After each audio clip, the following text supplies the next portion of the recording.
Welcome back to this video. My name is Rafi Yakub right here, and in today's video I'm going to show you on how to change your taskbar position in your Windows PC. So let's see.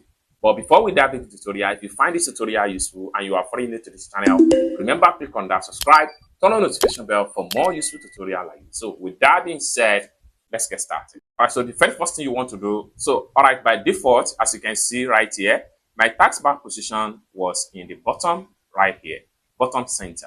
Let's say, for instance, you want to change your taskbar position to the right side at the bottom, or left side at the bottom, or at the top. So how do you do that? What you want to do is to simply come to the PC environment, right-click on it, and then make sure you go to Personalize. And it's going to load up like so. Next thing you need to do is to simply navigate to Taskbar right here.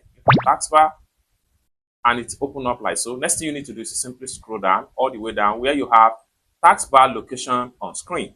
What you need to do is to simply click on here. So you can decide to take it to the right. So when you take it to the right, you have it at the right sidebar right here. Now you can decide to take it to the top. So switch to the top. You have your taskbar from the top right here. So you can decide to switch to the left side right here, or better still, you can take it back to the bottom. Everything depends on how best you want to position your taskbar on your Windows PC.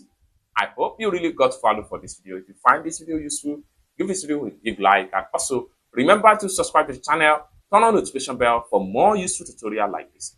Thank you so much for watching, and I hope to see you in my next video. Bye for now.